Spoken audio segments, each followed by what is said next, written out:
Estamos reiniciando aqui a nossa sabatina com o candidato Mário Agra e nesse bloco vamos tratar da questão segurança pública. O que é que seu programa de governo fala sobre segurança? Olha, a segurança pública no estado de Alagoas, nós também, assim como os outros temas que falamos anteriormente, é um tema de fundamental importância.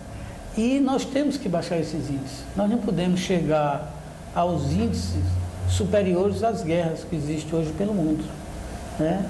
Nós chegamos a um ano, a maioria quase todo ano, mesmo com a Força Nacional dentro do estado de Alagoas, com 2.000 mortes, 2.200 mortes, 2.300 mortes. Então, isso é um estado de guerra. Agora, o estado que lhe deixa todos nós mais preocupados, sabe qual é? É o fato de que uma parcela dos homicídios no estado de Alagoas não ser colocado nas estatísticas de homicídio. Porque um indivíduo que ele leve um golpe de uma arma branca ou de uma arma de fogo e ele, ao cair, ele com pouco tempo, ele conseguir ainda com vida entrar na ambulância, até se ele entrar na ambulância e fechar as portas, a partir daí ele já não entra na estatística de homicídio, ele já entra na estatística de morte clínica. Pouca gente sabe disso. É por isso que nossos índices, na realidade, ele não traduz o número de mortes no estado de Alagoas. Veja, quantas pessoas não acontece isso por dia? É imenso. Então ele não vai aparecer lá como homicídio, ele aparece morte clínica, o cara está baleado, ele morreu dentro da ambulância. Alguns, se ele recebeu o oxigênio, meteu o oxigênio, ele entrou na ambulância e pronto. Aí a estatística já não vai mais homicídio. Então vejam o nível de gravidade que nós estamos. Nós estamos falando que os dados frios, estatísticos, demonstram que o estado de Alagoas tem esse valor, esse número, que já é o maior do país. Nós somos considerados o estado mais violento. E ainda por cima, numa situação dessa, na verdade, é uma falta de informação, ou seja, estão tentando confundir a população, porque isso confunde. Já é estarrecedor você dizer que esses números, esses dados estatísticos, imagine a realidade, de fato, que a população não tem conhecimento. Os peritos, a Secretaria da Segurança Pública, né, de Defesa, ele às vezes consegue, alguns, fazer milagre.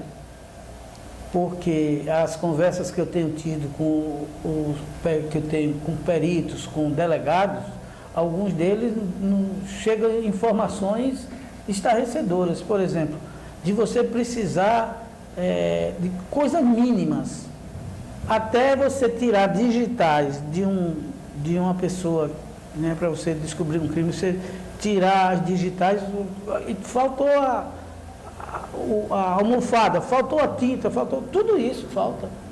Então, um assassinato que alguém mexe antes... Na cena do crime? Na cena do crime, ele já... Nós somos o estado também que com maior número de inquéritos que não conseguem ser concluídos. Mas não consegue concluir, primeiro, pelas estruturas. Segundo, as condições que se dá ao profissional, né? Não consegue, ele não consegue, ninguém consegue fazer milagre, não é isso. Você tem que ter as condições mínimas para saber que aquele cidadão, ele levou um golpe de arma de fogo ou de arma branca numa determinada posição, que estava a uma certa altura. Enfim, tudo isso são dados fundamentais para elucidar um crime. Aí você tem um inquérito mal feito, não por causa do profissional, mas por causa das condições dadas, um advogado qualquer, né, pode tornar esse cidadão livre, né, livre porque o inquérito foi mal feito. Não por culpa de quem fez, né? Por culpa das condições dadas a esses profissionais. Então, isso tem que mudar. Nós somos um estado, a segurança pública gasta 34 milhões de locação de veículos. Rapaz, 34 milhões para alocar veículos.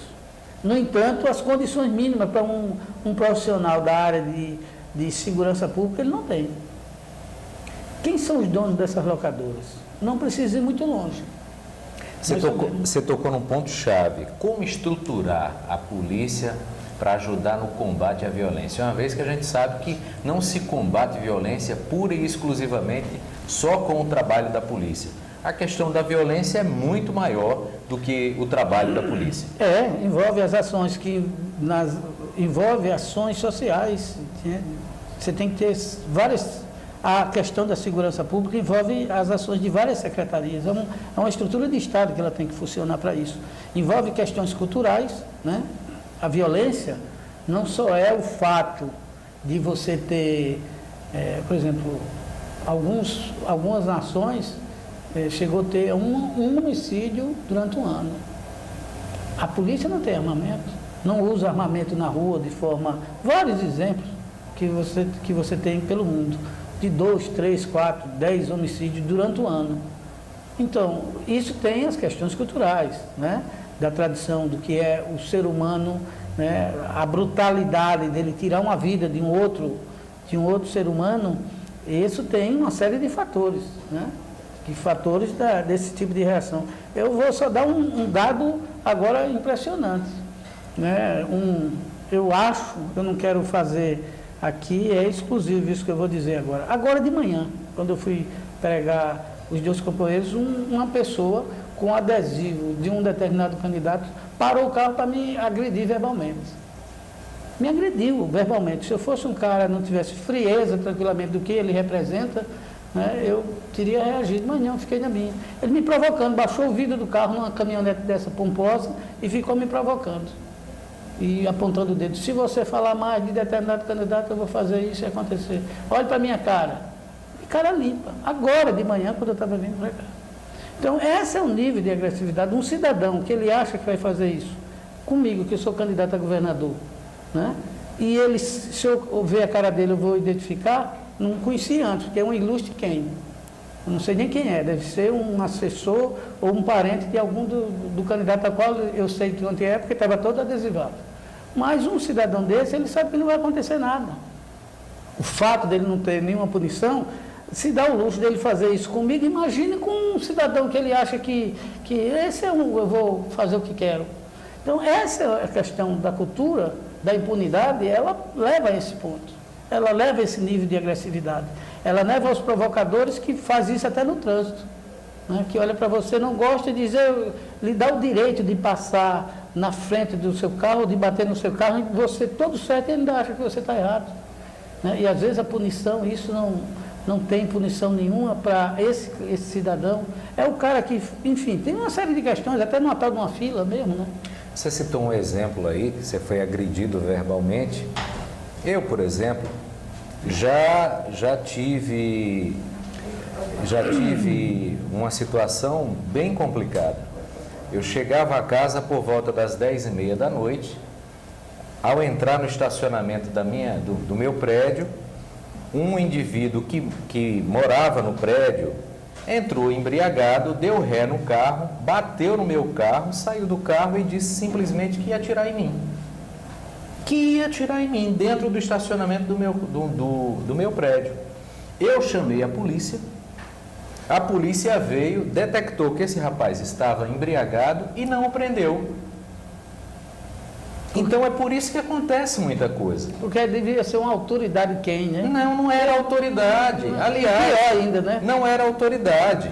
Né? Então, determinadas coisas são inconcebíveis que esse tipo de coisa aconteça. Não, eu vi recentemente um caso muito parecido de uma pessoa que deu uma carteirada, né? E ela só cometeu um erro porque tinha duas figuras que não submeteu à carteirada.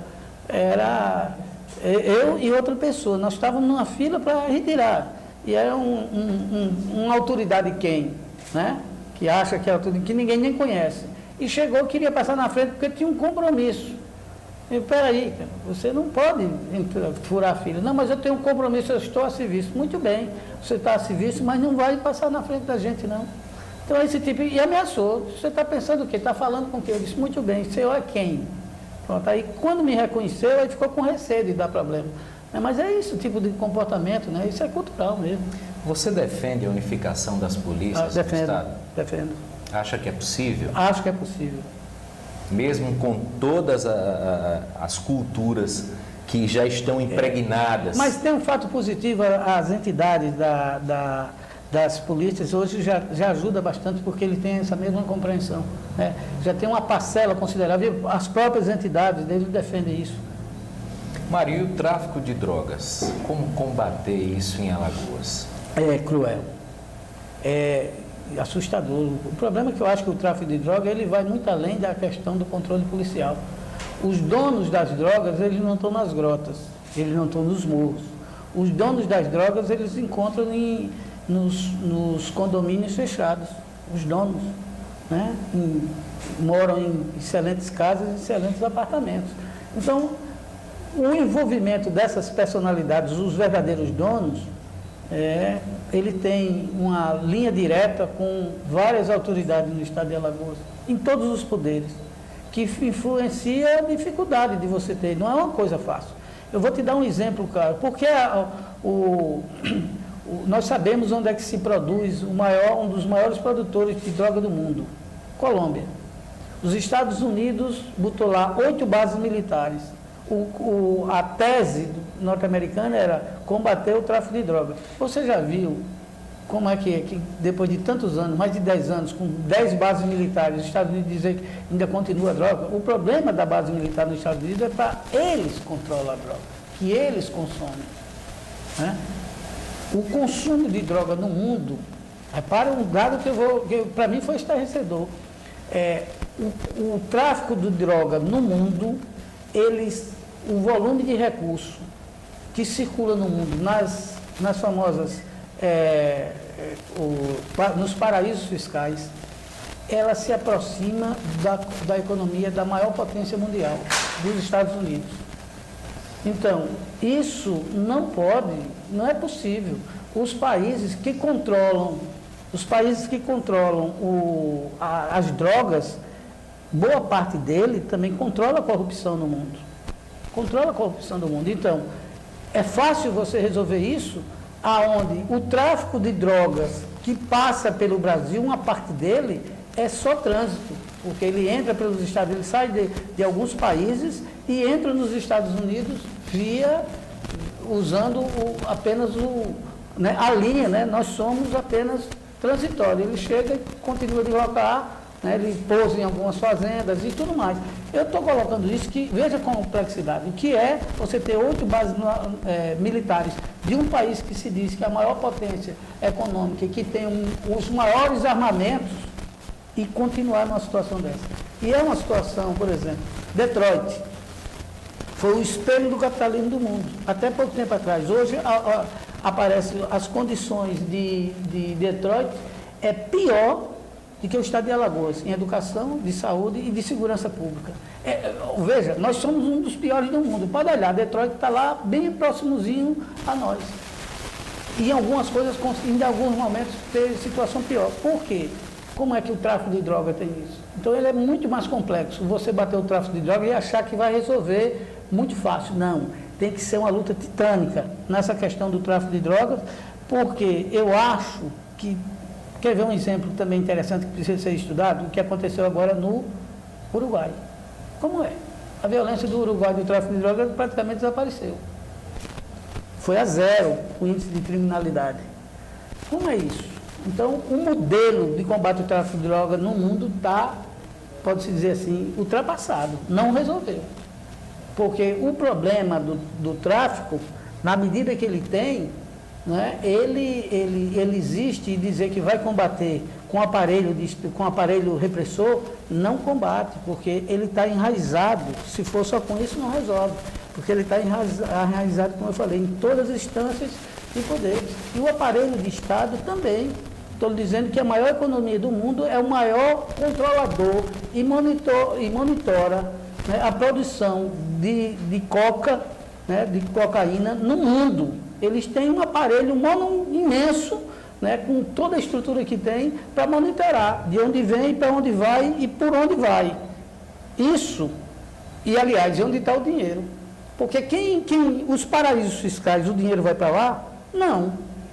Quer ver um exemplo? Quem são os bancos aonde está o dinheiro do tráfico de droga? Por acaso, nos paraísos fiscais? Não, o paraíso fiscal apenas está os papéis. Na verdade, quem controla o dinheiro, onde está depositado o dinheiro do tráfico de droga, está depositado no Banco de Boston, no Banco de Londres, né, no Banco de Nova York, no Banco da Alemanha. São bancos que não conseguem fazer o lastro, inclusive lá na Suíça, que todo mundo sabe que é na verdade, um dos grandes paraísos fiscais. Quer ver um exemplo do paraíso fiscal que todos nós conhecemos? É o famoso, onde acontece a Fórmula 1, como é o Mônaco. Mônaco, né? Mônaco, paraíso fiscal. Mas lá no paraíso fiscal, só pela questão de você mandar, com referência à questão dos recursos, e também muito dinheiro da corrupção que vai para lá. Mas também do tráfico de drogas. Os paraísos fiscais os bancos estão todos lasteados. Sabe quanto representa isso no mundo? Estarrecedor. 32 trilhões de dólares. A economia americana hoje está em torno de 16, 17 trilhões de dólares.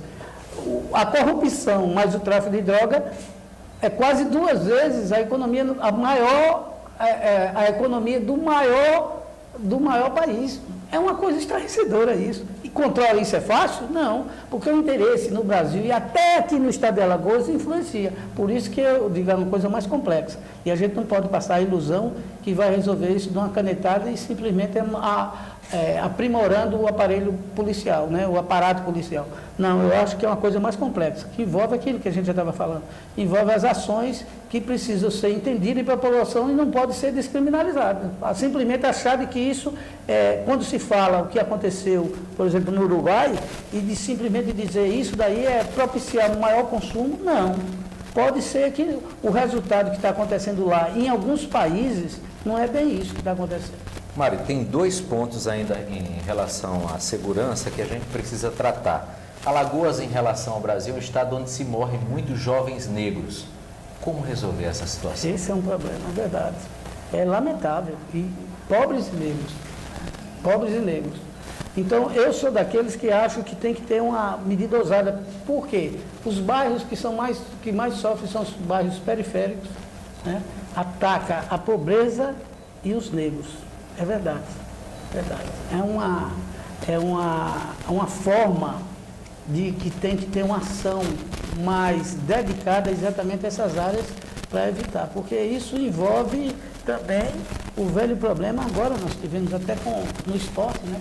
A discriminação, aliás, é racismo mesmo, nós temos até o racismo. Você matar uma pessoa que é negra, né? Como o cara acha que é uma coisa, como se fosse uma coisa natural, né? Como se a pessoa não fosse um ser humano. É uma luta, como se diz, titânica, tem que se dar um tratamento de choque. Para fechar o tema segurança, o Brasil entrou no debate institucional sobre a descriminalização da maconha. O Senado já realizou a 3ª sessão sobre o tema. O que você pensa sobre essa questão? Você é a favor ou contra a descriminalização da maconha? Eu sou favorável. Por quê? Porque eu acho, veja bem, a criminalização da maconha, se você fosse analisar, qual é mais complicada? É a maconha ou o cigarro? Lógico que todo mundo sabe que é o cigarro. Por que não criminalizar, né, a bebida? 42 mil pessoas morrem no Brasil do desastre automobilístico por causa da bebida. E apenas nós temos a lei seca. Mas as condições de penalizar quem está embriagado e mata algumas pessoas, você sabe que, né? Por que não criminalizar? O número de pessoas que o Ministério do Poder Público gasta com pessoas que estão com câncer em função do fumo é muito. Se você for olhar essa questão, é muito mais complicada do que o que poderia acontecer com a maconha. Então, a ciência se provoca algumas questões, mas agora vocês viram na imprensa nacional que uma das substâncias está servindo até para... O princípio ativo da maconha para tratamento médico. Tratamento médico. E eu acho que essa questão das drogas, quem deve tratar disso é a saúde. A saúde. Nós temos, está aqui a Sandra, que é psicóloga e sabe que como psicóloga, o que ela pode, como profissional da área de saúde, o médico, né, o tratamento que ela pode dar e pode ajudar nessa questão do tratamento de combate às drogas, do uso, das drogas. E eu digo isso com muita propriedade, que nunca usei. Com muita propriedade. Nem a tal da maconha, nunca usei. E não acho isso, quem usa, ter discriminação. Tenho grandes amigos que sempre usaram. E eu nunca discriminei com referência. Acho que essa questão, ela sempre foi vista de forma equivocada, e eu volto a dizer, em vários países, né, que aconteceram, que quebraram com essa questão de achar que a criminalização vai resolver o problema, né, e não resolveram. E aqueles que liberaram muito antes, o índice de violência diminuiu bastante. O exemplo mais recente é o exemplo do Uruguai. Ok, então no próximo bloco vamos tratar de economia aqui na TV Web Cindy Jornal. Voltamos daqui a pouco com Mário